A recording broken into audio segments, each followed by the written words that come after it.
Let's be honest, the hardest part isn't losing them, it's learning how to let go without destroying yourself in the process.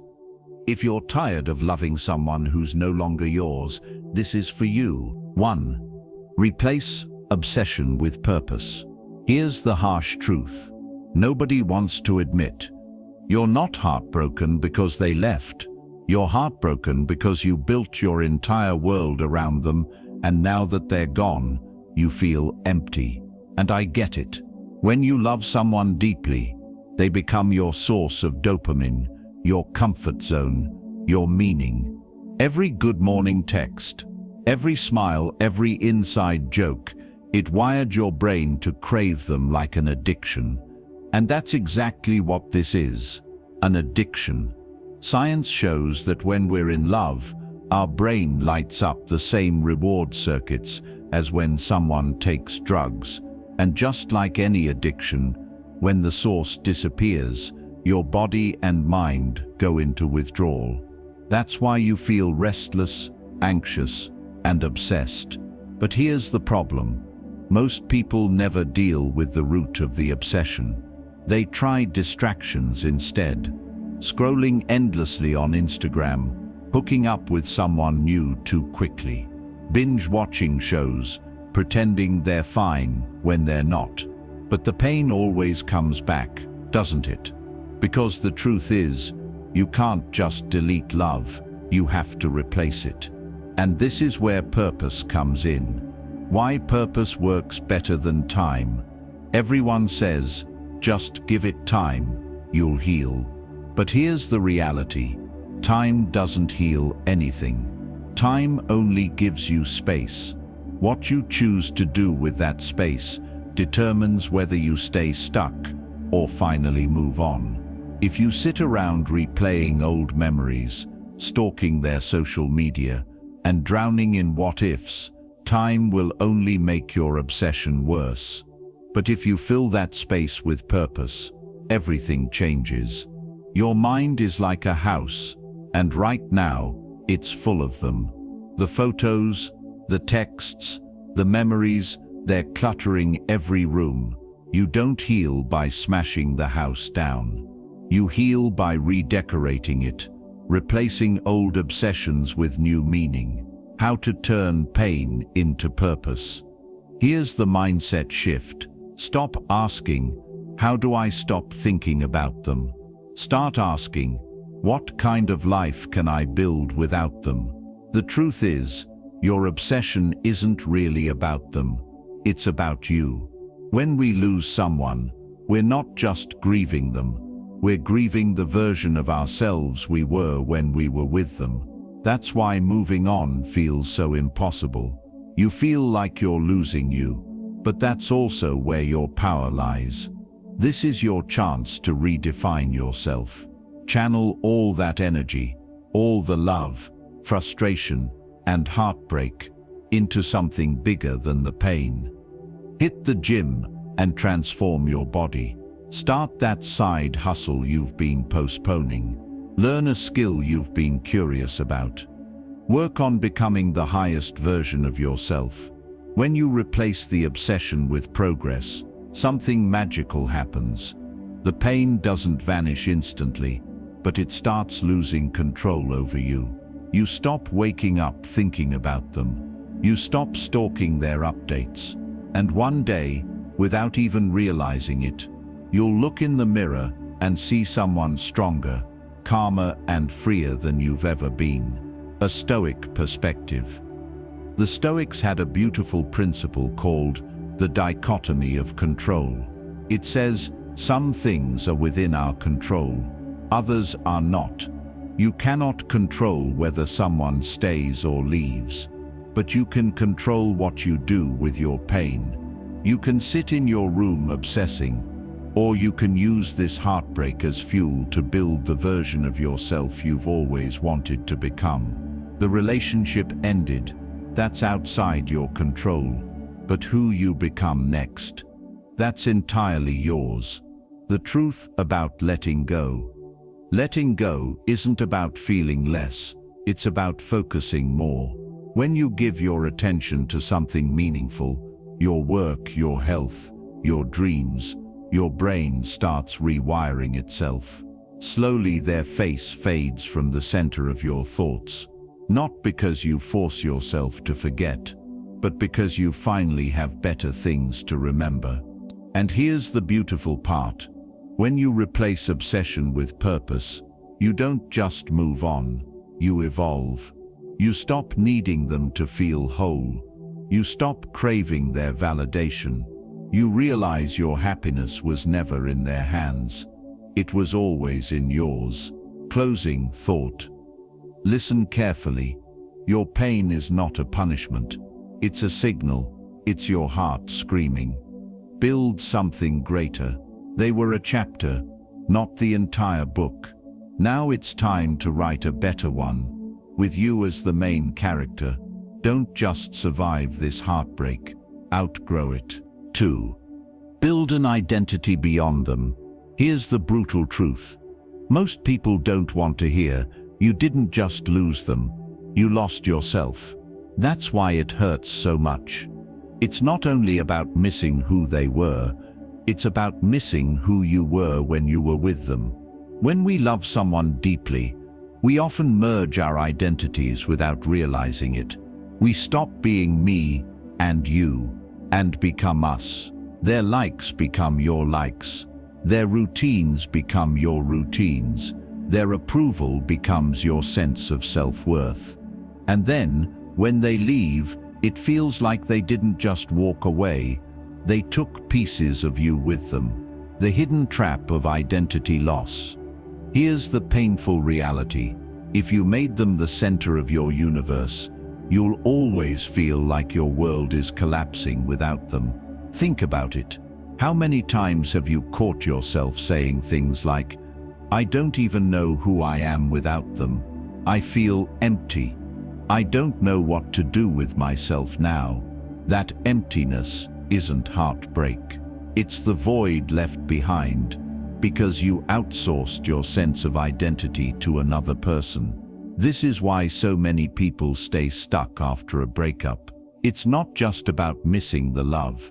It's about realizing you've forgotten how to live for yourself.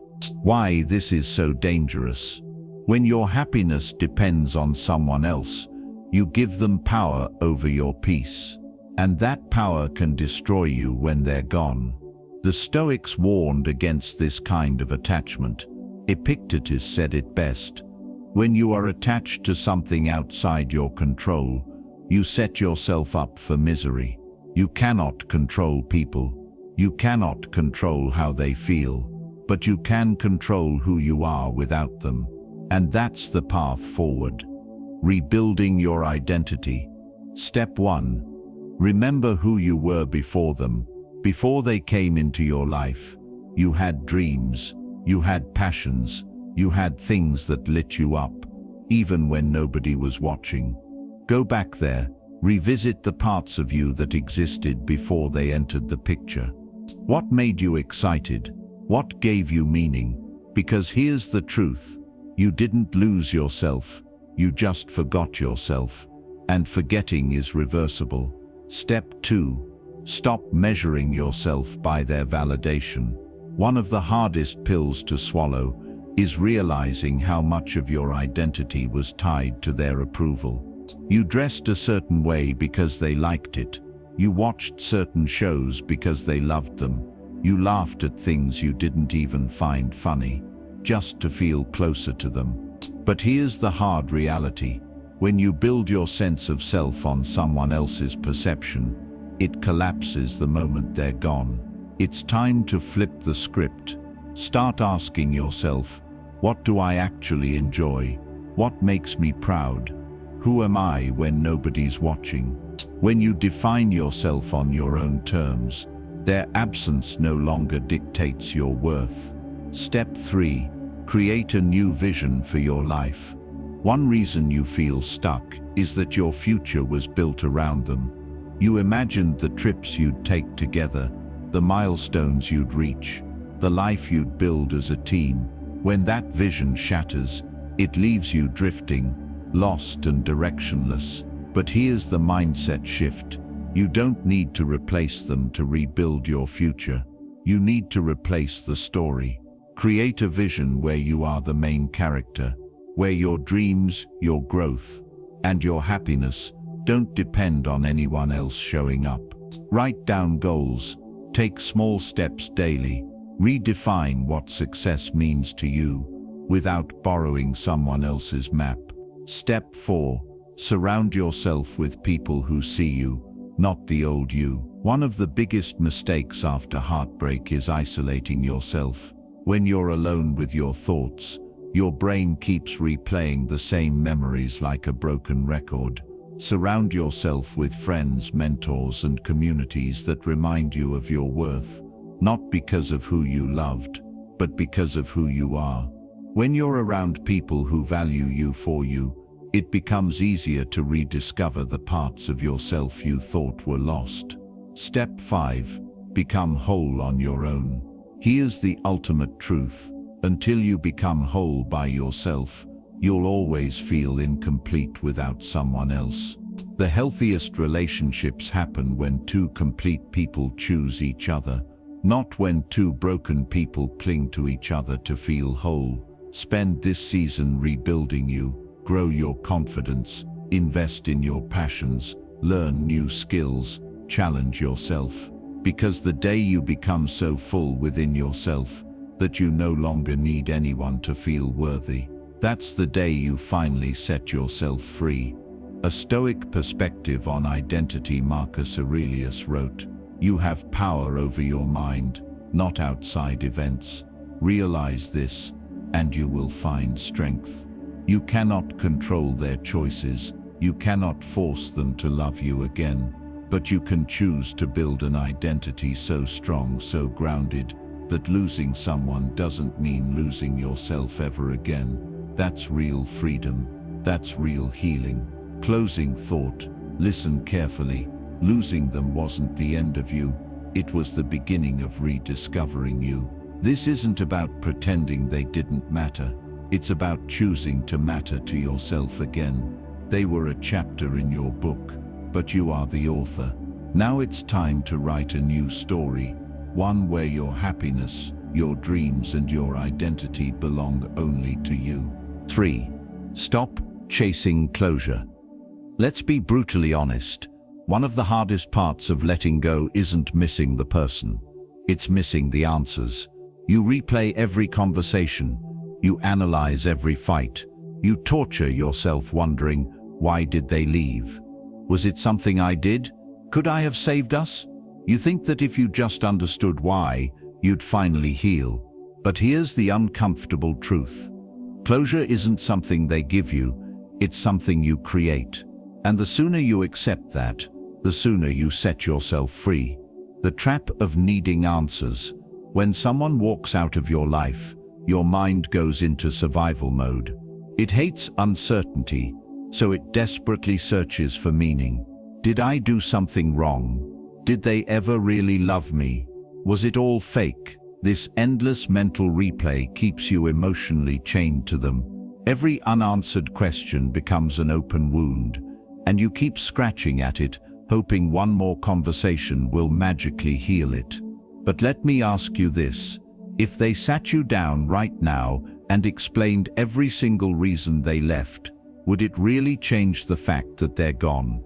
Exactly. The harsh reality. Closure doesn't come from them. Here's what nobody tells you. Even if they give you the perfect explanation, you'll still want more. You'll want them to regret leaving. You'll want them to miss you. You'll want them to see your worth. That's not closure. That's validation. And as long as you're chasing validation, you'll never heal. Because closure isn't about getting answers. Closure is about accepting reality, even when you don't like it. Marcus Aurelius said it best. Do not waste time arguing about what a good man should be. Be one. In other words, stop obsessing over what they should have said or done. Focus on what you can control. Your growth, your peace, your future. Why you'll never get the perfect goodbye. Sometimes they'll leave without explanation. Sometimes they'll ghost you. Sometimes they'll give you vague excuses like, "I just need space," or "It's not you, it's me." You'll sit there, frustrated, thinking, how can someone who loved me yesterday act like I'm nothing today?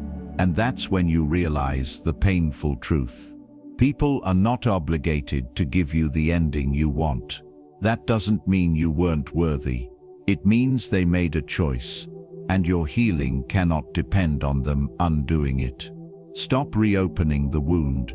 Every time you send that just one last text, every time you scroll through their social media, every time you look for hidden signs they still care, you're picking at the scab before it can heal. You don't need their apology to move on. You don't need their explanation. You don't need their approval. You need yourself. You need your dignity. You need your peace back. How to give yourself closure? If closure isn't something you get from them, then where does it come from? It comes from choice. Step 1. Accept the facts. The relationship ended. It doesn't matter why. It matters that it did. That's reality. Step 2. Detach from the why. Stop trying to make sense of their actions. Sometimes people leave because of them, not you. Their choices are a reflection of their path, not your value. Step 3. Forgive without contact. Forgiveness isn't saying what you did was okay. It's saying, I refuse to carry this pain any longer. You let go for yourself, not for them. Step 4. Redirect your energy. Every time you want to reach out, ask yourself, will this bring me peace or prolong my suffering? Choose yourself every single time. The Stoic mindset Epictetus, one of the greatest Stoic philosophers, said, some things are in our control and others are not. You cannot control whether they explain themselves. You cannot control whether they regret leaving. You cannot control whether they miss you. But you can control how much power you give to someone who already walked away. And when you take back that power, you reclaim your identity, your energy, and your peace. The beautiful paradox. Here's the crazy part.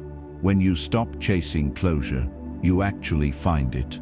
When you stop begging for answers, when you stop needing their apology, when you stop obsessing over what you meant to them, you finally create space to focus on what really matters. What do I mean to myself? And when you get that answer right, their silence no longer defines your worth. Closing thought. Listen carefully. You don't heal when they explain why they left. You heal when you stop needing them to explain it. Closure isn't an email. Closure isn't a text. Closure isn't a perfectly crafted goodbye. Closure is the day you decide to stop reopening the door they already closed. They walked out of your life. Now it's time for you to walk back into yours. 4. Understand that love isn't ownership. Here's the hard truth most people never want to face. You cannot own a person. Not their time, not their loyalty, not their heart. But when you fall deeply in love, it's easy to forget this. You start to believe that, because you've shared memories, built dreams, and invested emotions, that person belongs to you in some way. You hold on so tightly to the idea of us that you forget that they're an individual with their own path, desires, and choices. This mindset is exactly what turns heartbreak into suffering.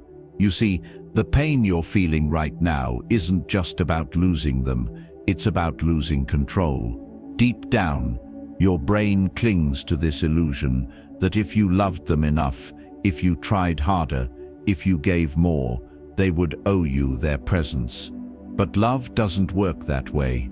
And the sooner you accept that, the sooner you'll be free. The trap of emotional possession. Think about how most relationships start. There's chemistry, passion, and a sense of belonging to each other. It feels amazing, but somewhere along the way, we start attaching our entire identity to this one person. Suddenly, it's not "I love them," it becomes "I need them." That's where the suffering begins. When your happiness, peace, and self-worth are tied to someone else's existence, their actions control you. Every delayed reply hurts. Every little change in their mood feels personal. And when they finally leave, it feels like the world has ended. But here's the truth: they were never yours to lose. You don't lose people, you lose the role they played in your life. Freedom comes from detachment. This doesn't mean you stop caring. It doesn't mean you pretend your love didn't exist. It simply means you understand that loving someone and owning someone are two completely different things. Real love is freedom. It's appreciating someone for who they are without clinging to what you want them to be. If they stay, you cherish it. If they leave, you let them go with grace. Think about it. How many times have you seen people destroy themselves trying to hold on to someone who already checked out emotionally? That isn't love. That's attachment. That's fear. That's the ego screaming. If they leave, I'm not enough. But you are enough. You always were. Their decision to walk away says nothing about your value. It just means their journey no longer aligns with yours. The perspective shift that heals you. The moment you realize this, everything changes. You stop asking, "Why didn't they love me enough?" and start asking, "Why am I holding on to someone who chose not to stay?" You stop replaying every conversation, every fight, every moment in your head, trying to decode where it went wrong. Because here's the uncomfortable truth. Sometimes nothing went wrong. Sometimes people simply grow apart. And that's okay. Loving someone doesn't mean chaining them to your existence. It means giving without expecting, cherishing without clinging, and accepting that you can't force what's not meant for you. Practical steps to internalize this: stop stalking their life. Block, unfollow, mute. Not out of hate, but out of self-respect. You can't heal if you keep reopening the wound. Detach your worth from their presence. Their leaving doesn't diminish your value. It simply creates space for someone better aligned with you. Practice gratitude without attachment. Instead of resenting them for leaving, be grateful for what you shared. It shaped you, taught you, and prepared you for the next chapter. Remind yourself daily, love a possession. Repeat it like a mantra. Every time your mind spirals into what-if scenarios, come back to this truth, the deep message. When you stop treating people like possessions, heartbreak stops feeling like death. You start realizing that love is about connection, not control. Someone leaving doesn't mean you've lost love.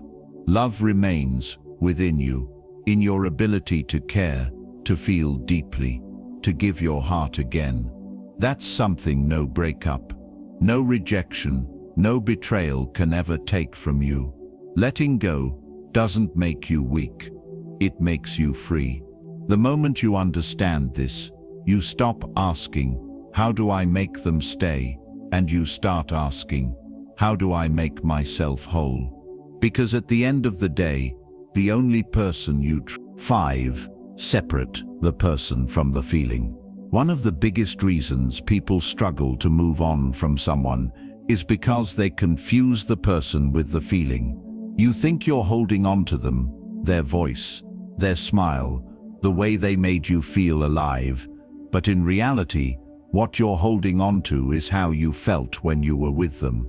And there's a huge difference. When we fall for someone, our brain ties the person to the emotional state they create in us. If they made you feel loved, secure, excited, or even validated, your mind assumes, "I can only experience this with them." That's why you crave them, not necessarily because they're the only one for you, but because you've associated your happiness with their presence. Here's the hard truth. Your emotions are yours, not theirs. They triggered them, yes, but they didn't create them. The warmth, the butterflies, the safety, those all came from you, from your mind and your heart, responding to a stimulus, which means over time, you can recreate those feelings without them. Think about it this way. When you listen to a song that gives you chills, you don't worship the musician. You don't obsess over them. You cherish the feeling the song brings you. That's what love often is. A soundtrack we attach to a person, but the music isn't theirs, it's yours. Here's how to start separating the two. Step 1. Detach their image from your emotions. When you find yourself missing them, pause and ask yourself, do I miss them, or do I miss the way I felt around them? That little moment of awareness begins to weaken the bond between person and feeling. You'll start realizing that what you're grieving isn't just them, it's the emotional high they represented. And that's powerful, because highs can be recreated. Step 2. Recreate the feeling without them. If they made you feel confident, chase activities that build confidence. If they made you feel alive, explore experiences that give you adrenaline, creativity, or deep connection. The goal isn't to replace them with another person immediately. It's to remind your nervous system that joy, peace, and fulfillment don't belong to one individual. For example, if they made you laugh, seek people, shows, or hobbies that trigger your sense of humor. If they made you feel deeply understood, start journaling or connecting with friends who truly get you. If they made you feel love, start showing yourself that same love through self-care, discipline, and boundaries. When you discover that you are the source of those emotions, they lose their monopoly over your happiness. Step 3. Stop romanticizing the past. Let's be honest, we tend to remember the highlight reel, not the whole movie. You replay the laughter, the late-night talks, the spark, but you rarely revisit the fights, the mismatched values, the reasons it didn't work. Your brain exaggerates their role because nostalgia filters out pain. But if you want true freedom, you need to bring the whole picture into focus. Write it down if you have to, the good and the bad. Don't just remember who they were when they loved you. Remember who they were when they hurt you, ignored you, or couldn't give you what you needed. This grounds your perspective and reduces the emotional grip they have over you. Step 4. Stop trying to erase the feelings. Here's a counterintuitive truth. The more you force yourself not to feel something, the longer it lingers. You don't need to hate them, erase them, or pretend they never mattered. Instead, accept the feelings for what they are, reminders of a chapter in your life, not anchors to your future. You loved. You felt deeply. That's not a weakness. That's proof of your capacity to connect. By allowing those emotions to exist without judgment, they begin to lose their power over you. Step 5. Redefine what love means for you. A lot of people suffer because they've equated love with possession. If I can't have them, the love wasn't real. That's a lie. Real love doesn't demand ownership. It doesn't trap you in the past. It doesn't make your joy conditional on one person's presence. When you separate the person from the feeling, you open yourself to the possibility that the deepest love of your life hasn't even arrived yet. You'll realize that love is abundant, not scarce, that the feeling you thought was tied to them can exist again, differently, maybe even better. Separating the person from the feeling doesn't mean pretending they never mattered. It means recognizing that your heart isn't imprisoned by their memory. You're allowed to let go without bitterness. You're allowed to cherish what you had without clinging to it. And when you master this shift, you'll stop seeing love as something you lose when someone leaves, and start seeing it as something you carry within you, always. Before you click away, I want you to remember something powerful. Letting go of someone doesn't mean erasing them, and it definitely doesn't mean hating them. It means choosing yourself over the weight of what no longer serves you. It means choosing peace over chaos, growth over pain. Love isn't meant to break you, and moving on doesn't make you weak. It makes you free, and freedom. That's where healing truly begins. The truth is, we don't heal by forgetting people. We heal by forgiving ourselves for holding on for so long, for giving too much, for believing things could have been different. You did your best. That's enough. Now it's time to reclaim your energy, rebuild your identity, and create a life so full and meaningful that your heart no longer aches for what's gone, because it's too busy beating for what's coming. If this video helped you, make sure to like, subscribe, and share it with someone who needs to hear this today. And remember this, you are stronger than the pain, and your future holds more love than your past ever took away. Stay patient, stay grounded, stay true to yourself. I'll see you in the next one.